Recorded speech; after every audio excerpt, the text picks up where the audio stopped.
선거관리위원회는 헌법기관임을 내세우며 완강히 거부하였습니다. 상황은 심각했습니다. 얼마든지 데이터 조작이 가능하였고 방화벽도 사실상 없는 것이나 마찬가지였습니다. 비밀번호도 아주 단순하여 1, 2, 3, 4, 5 같은 식이었습니다.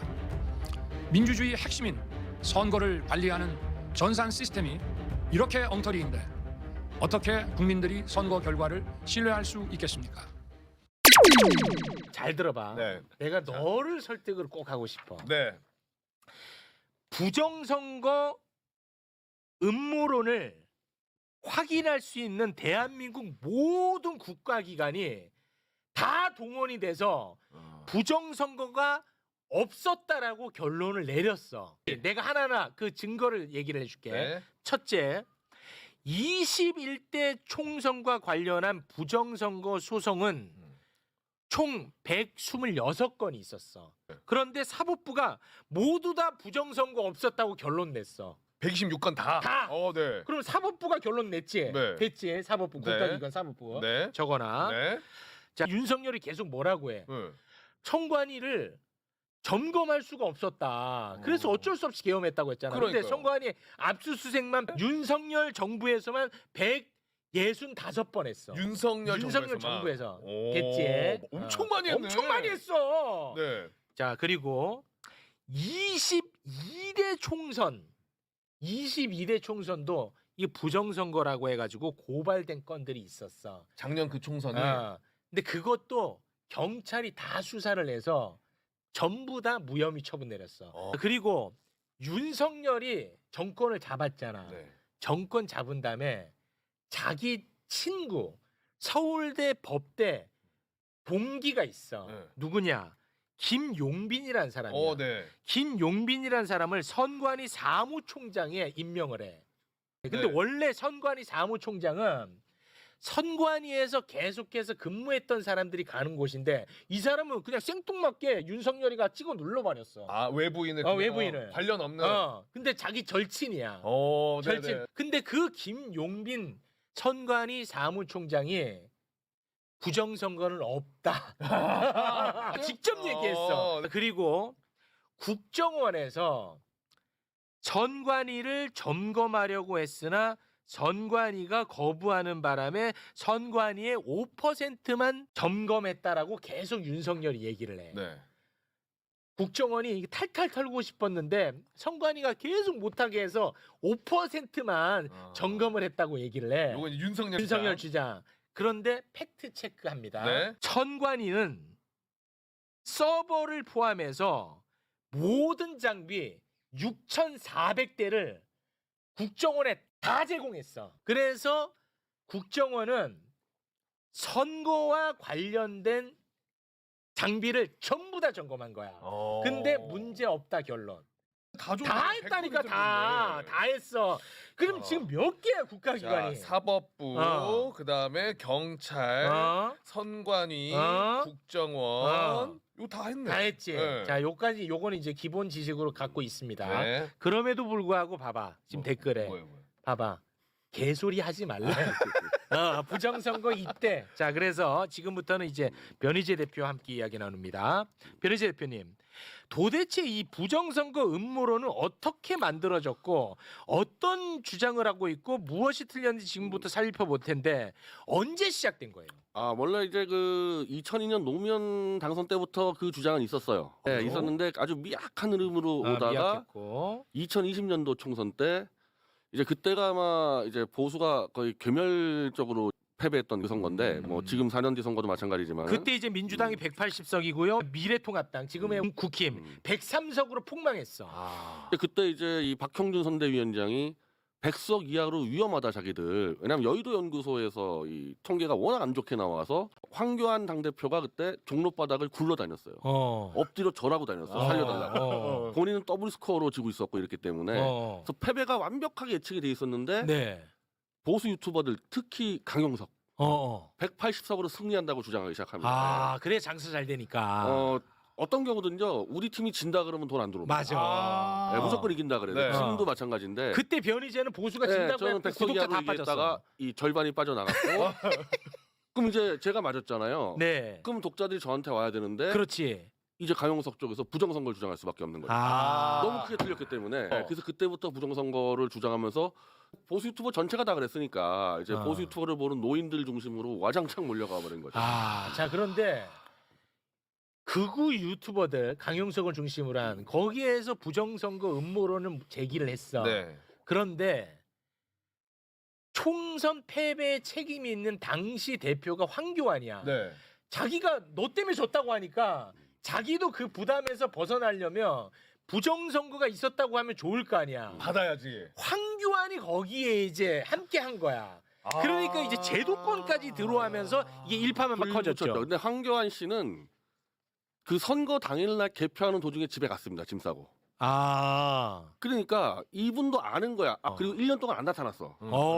근데 강용석이 전 지역구에서 재검표한다고 돈 수십억을 걷기 시작합니다. 와. 그때 나타났습니다. 황교안이. 네, 숟가락 들고. 자, 결국은 또 돈이라고.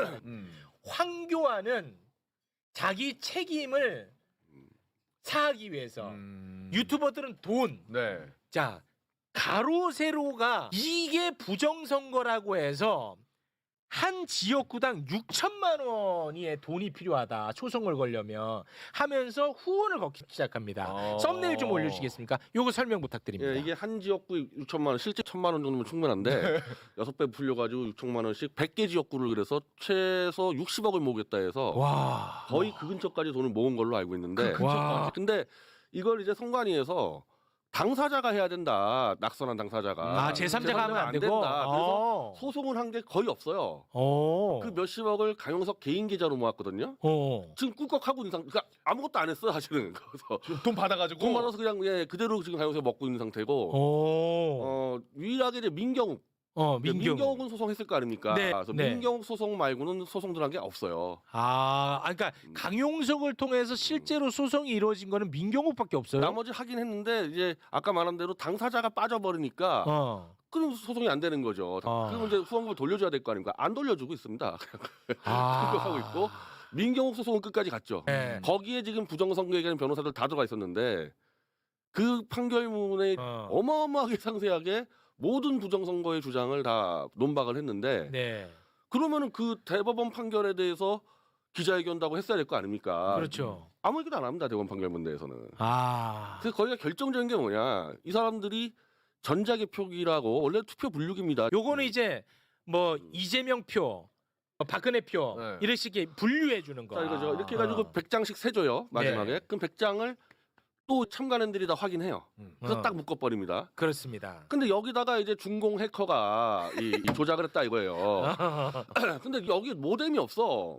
그렇지. 모뎀이 없는데 무슨 해킹이냐. 그러니까 저 분류기가 인터넷을 연결할 수 있어야 중국이 그래서- 해킹을 할 거 아니야. 그렇죠. 그런데 이거는 인터넷 연결할 수 있는 모뎀 자체가 없어. 랜이 없어. 근데 그래서 해킹을 할 수가 없어. 아니, 그러니까 우리 은행 가면은 돈 세주는 기계 있지 않습니까? 그걸 어떻게 해킹합니까? 연결이 안 돼 있는데. 근데 계속 이제 그걸 주장하니까 대법원이 선관위부로 다 가져오라 그랬어요. 저거 분류기 다 가져와라. 마음껏 검증해라. 그래서 검증 전문가도 붙여주고 다 해라. 근데 이 검증 비용을 내야 될 거 아니에요. 왜 전문가들이 들어와야 되니까. 예. 검증 비용이 한 8천만 원을 이제 요구했거든요. 돈 안 내고 그냥 도망갔어요. 야, 이 봐봐. 이거 되게 중요한 포인트야. 이게 뭐냐면 과연 부정선거를 주장하는 놈들은 진짜 걔네들은 부정선거가 있었다고 믿을까라는 포인트야. 대법원에서 그래 너네가 계속 그렇게 주장을 하니까 그럼 너네 검증을 해라. 그러기 위해서는 예상 감정료 돈이 필요하니까 네. 그거를 납부해라 이렇게 얘기한 거야. 네. 그런데 미납을 한 거야. 돈을 안 낸 거야. 그래서 미납으로 인해서 감정이 무산됐어. 진짜 얘네들이 문제가 있다고 생각했으면 돈 당연히 내지 않겠어? 그 의지가 있었으면. 안 냈다는 아니 돈을 거야. 수십억을 걷었잖아요. 저 부정선거 중공 해커라고. 그렇지. 그러면은 이거를 검증하지 않는 대신 다른 뭘 요구한 것도 하나도 없다. 아무것도 요구한 거 없다. 검증을 위해서. 그렇지. 그래서 이 문제 때문에 와. 이 보수의 정함철 씨라고 있는데 이 사람은 이 강원도에서 이 선거 운동하면서 개표를 다 들어가 봤던 사람이거든요. 네. 그러니까 보수에서 최고 전문가의 분야에서. 얘네들이 만약에 실수로 뭘 몰라가지고 부정선거를 주장했다면은 네. 당연히 검증했겠죠. 근데 검증 안 하고 도망갔다는 얘기는 얘네들은 뻔히 부정선거 아닌 걸 알면서 아. 돈벌이 됐다고 사기죄로 고발했어요. 사기로. 싹 다 황교안부터 민경욱, 가영석이 다 고발했는데 뭐 문성열 정권 들어와서 수사를 안 하고 있을 뿐이죠. 저는 뭐 제가 볼 때 사기죄라고 봅니다. 이 정말 중요한 포인트거든. 돈만 내면은 자기들이 검증할 수 있었는데 네. 미납으로 인해서 감정 무산. 이 얘기를 절대 안 하죠. 이 얘기를 안 하지. 그러면은 그 검증을 하면은 부정선거가 없다는 확실한 증거가 되니까 오히려 안 했을 수도 그렇죠. 있겠네. 그렇지. 그걸 이제 정확히 그렇게 주장하는 거죠. 이것들은 그럴 사기꾼이라는 가능성이 거죠. 매우. 그래서 민경욱이 청구한 국회의원 선거 무효 소송 대법원 판결문만 보잖아. 네. 그러면 부정선거 음모론의 전문가가 될 수 있어요. 맞습니다. 그 판결문을 우리가 갖고 있잖아. 네. 지금 나도 이거 봤는데 나이 그래서 전문가 됐어. 이걸로 하나하나 대법원에서 다 박살을 낸 거야. 오. 대법 판결문 잠깐만 좀 올려주시겠습니까? 이것만 보면 이게 꽤 길어요. 그 해달라는 걸 다 해줬어요. 예. 대법원에서. 그래서 예를 들면은 이 민경욱 지역구에 들어가는 사전 투표에 대해서 QR 코드가 찍혀 있는데 네. 그 QR 코드를 찍으면은 이제 1년 번호가 나와. 네. 그러면 이제 만약에 이제 이 민경욱 시장처럼 외부에서 표를 갖다 집어넣었다 그러면은 1년 번호가 안 맞는 게 들어와야 될 거 아닙니까? 그렇지. 그거 다 전수를 했어. 전수. 1년 번호 딱 맞아요. 딱 맞아. 딱 맞아요. 단 하나도 틀린 네. 게 없다는 게 요게 다 들어가 있습니다. 그러니까 저들의 주장 있고 예. 그거에 대한 반박을 다 적어놓은 다 적어놨어. 거예요. 근데 내가 여기 이 중에서 제일 재밌게 본 건 뭐냐면 이 민경욱 이들이 부정선거라고 하면서 제출한 증거가 진짜 웃겨. 자기가 부정선거라고 주장한 것을 받아 쓴 언론 보도. 그게 증거라. 증거라고 한 거야. 그리고 또 그 언론 보도를 바탕으로 유튜브 방송을 한 영상. 진짜야, 농담 아니야. 맞죠? 그렇죠. 진짜 이거를 증거로 제출한 거야. 그래서 대법원에서 그거를 아주 배를 잡고 웃었다. 나는 그 대목이 너무 웃기더라. 네. 그리고 투표 용지에 대한 부분에 대해서 의혹 제기를 많이 합니다. 이들이. 어떻게 뭐 펴져 있냐 막 이거. 그렇지. 예를 들어서 이 색감이 음. 정상 투표용지랑 다르다. 이런 것도 여기에 일일이 다 설명돼 있어요. 뭐라고 돼 있냐면 종이의 열화, 산화 현상으로 조금씩 달라질 수 있으나 정상 투표 용지와 크게 다르지 않다. 이런 거 다 반박합니다. 네. 그리고 검은색으로 인쇄되지 않은 투표 용지가 있나 봐. 네. 뭔가 뭐 보라색이라든지. 네. 그거는 뭐냐? 잉크젯 인쇄에서 검은색을 만들기 위해서는 청색, 적색, 황색 잉크가 혼합이 돼야 되는데 특정 잉크량이 부족해져서 나타나는 현상이다. 야, 그것까지 아주 세세하게. 진짜 그러니까 세세하게 이쪽이 설명했네. 주장하는 거를 다 100% 검증을 해서 네. 실험까지 합니다. 예를 들면은 지금까지도 많이 주장하는 게 왜 투표용지가 붙어 있냐. 이거는 이른바 관외 투표. 밖에서 하는 투표는 우편으로 들어가기 때문에 네. 우편에 풀을 붙인 게 묻은 거다. 그렇지. 이것도 다 조사를 해가지고 모든 의혹을 다 정리를 했어요. 다 정리했어. 한 건도 빠짐없이. 다 정리했어. 전부 다 네. 깔끔해. 그러니까 대법원이 뭐라고 얘기를 하냐면 네. 요것도 난 재밌었어. 봐봐. 네. 지금 이 민경욱 등이 투표가 조작됐다고 얘기를 하잖아. 네. 그러면서 얘기를 하는 게 투표하는 과정에서 조작됐다. 그러니까 투표 용지 등 그것도 조작됐다 그러고 네. 개표하는 과정에서도 조작됐다 그러잖아. 추가로 뭐 넣었다 막. 그 이거를 대법원에서 굉장히 조롱을 합니다. 뭐라고 하냐? 개표 단계에서 그러니까 개표 단계에서 아까 막 그 분류기 분류하고. 개표 단계에서 조작을 할 거면 굳이 위험하게 왜 투표 용지까지 조작을 하냐? 요것만 조작하면 되는데 왜 위험하게 이 전 단계까지도 조작을 하냐? 부정선거 조작을 주장할 거면 둘 중에 하나만 주장해라. 대법. 그거 아주. 그게 이제 처음부터 이제 부정선거를 반박하는 논리가 그거였는데 전산 조작을 해버리면은 재검표할 때 이제 드러날 거 아닙니까? 네. 그래서 재검표를 다 했어. 아까 100몇 군데 이건데 재검표할 때마다 똑같이 나와요. 네. 이제 이러니까 이제 전산 조작이 아니고 이제 막 그냥 박스에다가 몰표를 집어넣었다 이제 이렇게 주장하는데 네. 그런데 그건 1년 변호로 다 검증이 되니까 네. 사실 다 막혀버린 거죠. 다 그게. 막혔어.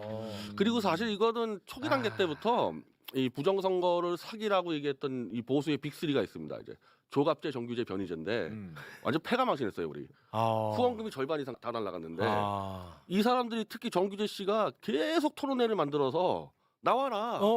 저게 정함철 등 이제 전문가들이랑 해라. 단 한 번도 토론회 안 나왔습니다. 4년 내내 안 나왔어요. 강용석한테도 다 얘기했어요. 줬어요. 공문 다 줘가지고 뭐 공병하고 뭐고 얘기하는 사람들 다 줬는데 한 명도 안 나왔고 정함철 씨는 찾아갔어. 찾아가서 그쪽에 박주현 변호사 찾아가고 황교안 찾아가고 다 도망갑니다. 아 그래요? 저는 황교안이라는 사람이 아주 나쁜 사람이라는 게 이 사람 일국의 총리 출신이 네. 정함철 하면 보수에서 그래도 오랫동안 운동한 사람이고 개표 전문가가 맞아요. 선거 네. 때문에 들어갔으니까. 그럼 자기가 부정선거로 하고 믿고 있더라도 정함철이라는 사람이 얘기하겠다면 들어야 될 거 아닙니까 그 사람 얘기를. 그렇습니다. 도망다녀 안 듣고. 아 그래요? 이건 뭐냐 황교안도 부정선거 아니라는 거 알면서 사기친다는 얘기 이거는. 아. 말이 안 되는 얘기 아닙니까. 그래서 지금도 이제 그 국민의힘이 이제 이걸 토론하려고 그러는데 안 나오려는 거야 이 사람들은 무조건. 와. 야 그렇게 이걸 주장하면서 토론은 안 해요. 토론을 절대 안 해, 나. 한번 토론을. 불러보세요. 그 전화해서 불러보세요. 절대 안 나올 겁니다. 부정선거 얘기해보자 예, 예. 하면 양자 토론 해보자. 한번 이쪽 전문가랑 한번 들어보고 싶다. 한번 쫙 전화해가지고 녹취 한번 다 까보세요. 황당할 겁니다. 아마. 와. 참. 아 진짜 이게 근데 먹힌다는 게 아주 돌아버리는 거야. 돌아버려. 그러니까 나는 사실 이거 믿는 사람 전환기를 비롯해서 이 대법원 판결문만 보면 그냥 게임 끝이야. 근데 아, 이거에 그- 대해서는 언급을 해요? 이 대법원 판결에 대해서 이게 아예 안 하죠. 아예 언급 아, 이 얘기는 아예 안 해요? 예, 안 하죠. 아니 대법원이 틀렸다라는 얘기도 안 해요? 근데 전 지금까지 한 번도 못 들었는데 이제 이게 이슈가 되니까 최근에 뭐 대법원 판결문을 반박하는 책을 낸다가 뭔다 하는데 아. 제가 읽어보면 되겠지만은 저 같은 경우 법원에서 뭐 잘못됐다면 무조건 기자회견 들어가거든요. 한 번도 하는 걸로 본 적이 없어요. 대법원 내에서 하는 거는. 그리고 아까 얘기했듯이 돈 안 내 가지고 검증 못한 거를 마치 선관위가 기계 안 되는 것처럼 그런 거짓말은 수두룩해 하고 있고. 아 그런 얘기도 해요? 수두룩해요. 그런 거짓말들은 그냥. 투표 분류기 검증도 엄청 했더라고. 실제로 1000명이 투표하는 것처럼 모의로 투표도 하고 막 별짓을 다 했어. 검증하느라. 진짜 고생 많이 했더라고. 이 대법원 판결문 보잖아. 이거 진짜 어마어마하게 고생을 많이 했어. 이거 2년 걸렸어. 근데 2년. 이 분류기에다가 뭐 USB 꽂아서 해킹할 수 있다 그런 아니 없다니까 아예 그 시스템이 없어. 그러니까. 외부 연결 시스템 자체가 없어서 이거는 해킹을 할 수가 없다니까. 그리고 여기 대해서 저는 윤석열 씨가 저는 이분도 사기친다고 보는데 이게 당연히 강용석과 민경욱이 17건으로 나눠서 검찰 고소를 했었고 네. 그때 윤석열 검찰총장이었습니다. 그리고 그 당시만 하더라도 보수가 윤석열을 막 조국 수사 잘했다고 만세 찬양했기 때문에 보수하고 네트워크 다 있었어요. 네. 근데 17개 다 무혐의 처리했거든 중앙지검에서. 그걸 이성윤 지검장 핑계를 대는데 아니 그 정도로 중요한 건이고 윤석열이 이미 다 알고 있었는데 검찰총장이 이거를 관여 안 했겠습니까? 아 그래요? 그래서 본인이 부정선거 아니라는 거 확신을 갖고 자기 선거 때는 부정선거 없으니까 무조건 사전투표하라고 난리치지 않았습니까? 네. 이번 총선에서조차 부산에서 사전투표했습니다. 윤석열은. 최소한 총선 때 왜 자기가 사전투표합니까? 부정선거는 전부 다 사전투표 얘기하는 거거든요. 네. 이제 와서 그걸 군대를 풀어가지고 뭘 조사한다? 아니 그래서 조사가 아니라 고문한다는 거잖아요. 그래서. 아니 저는 아마 군대를 풀었으면요 부정선거를 조작을 하려고 했으면 그러니까. 몰라도 그건 말이 안 돼요. 네. 자 그래서 그 말 나온 김에 윤석열은 과연 이 부정선거를 진짜 믿고 있냐? 네. 내가 계속 아니라고 했잖아. 윤석열 영상 잠깐 보고 오겠습니다. 재작년에 4.15 총선에서 좀 부정 의혹이 있다고 생각하시는 분들이 많이 계시는 걸로 알고 있습니다. 그래서 이번 선거에서도 부정할 것이 명백하다고 사전투표를 안 하시겠다고 하는 분들이 많습니다. 여러분, 당일 투표만 해서는 이길 수 없습니다. 선거날에 코로나 확진자가 수십만이 나온다고 발표해서 여러분들 당일날 투표 못하게 막을 수 있습니다, 여러분. 그래서 사전투표 반드시 해 주셔야 됩니다. 저봐 안 믿는다니까. 그러니까 본인이 어떻게 부정선거 없다는 저는 확신을 갖고 있어요. 자기 검찰총장 때 수사 다 해가지고 수사를 다 수사대로 다 봤을 거 아닙니까? 그때도 보수하고 내통하고 있었기 때문에 자기가 조사할 수 있었거든. 딱 17개 무혐의 처리 나왔습니다. 그때. 참 그런데 왜 그 대선 전에 문건이나 이런 거에는 또 부정선거 관련된 걸 적어놨을까 윤석열이가? 그 세력을 규합하려고 했던 거 아닐까? 세력 규합 그쪽 세력들을. 어떻습니까? 이 의혹 제기는. 그 전체적으로 지금 와서 완전 드러나는데 윤석열은 국힘당하고 범보수를 분리를 시켜서 네. 실제로 자기가 움직일 수 있는 제도권의 파워는 국힘당이 갖고 있잖아요. 네. 걷다가는 아무 얘기도 안 해요. 아. 국힘당한테 요구한 게 하나도 없어요 지금까지. 전부 다 장외에 있는 그 보수 노인들한테만 요구해가지고 네. 그쪽 세력을 관리하고 있다고 저는 보는 거죠. 그러니까 그 세력을 관리하기 위해서. 네. 그래서 예를 들면 박근혜 탄핵 때랑 이 윤석열 탄핵 큰 차이가 박근혜는 그 장외 태극기 쪽에다가 말한 적이 한 번도 없습니다. 아 그런 거요? 윤석열은 계속 지켜주세요, 도와주세요. 맞아 메시지 아니 내고. 그 힘없는 그 보수 노인들이 무슨 힘이 있어요? 지키려면 국힘당에 더 있지. 그쪽에 대해서는 또 아무 얘기 안 해요. 아 그래요? 네, 저는 좀 오. 역할 분담하고 있다 봅니다.